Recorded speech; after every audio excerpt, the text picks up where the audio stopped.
Hello guys, good morning. আপনারা আশা করি আপনারা ভালো আছেন, আমিও ভালো আছি।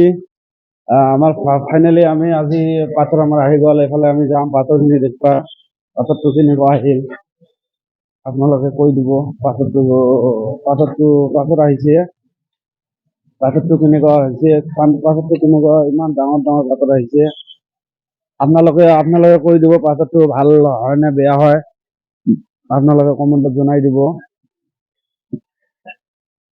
দাদা পাথৰ যাই আছে নেকি? পাথৰ লৈ যাই আছে নেকি? কি গাঁথনি কৰিব? গাঁথনি কৰিব ন? ক'ত গাঁথনি কৰিব?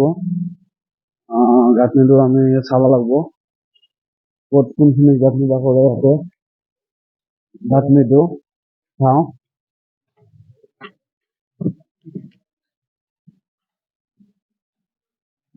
গাঁথনিটো ফাইনেলি আজি এতিয়া হ'ব। পাথৰবিলাক আনি আছে। পাথৰবিলাক এইটো আমি আজি গাঁথনি কৰি ইহঁতে গাঁথনি কৰি দিব, পোষ্টটো ঢালি দিব। আপোনালোকে লগতে থাকিব, আমাৰ নেক্সট ভিডিঅ'টো আহি যাব। আপোনালোকে যিমান পাৰে কমেণ্ট, লাইক, শ্বেয়াৰ কৰি দিব। ধন্যবাদ।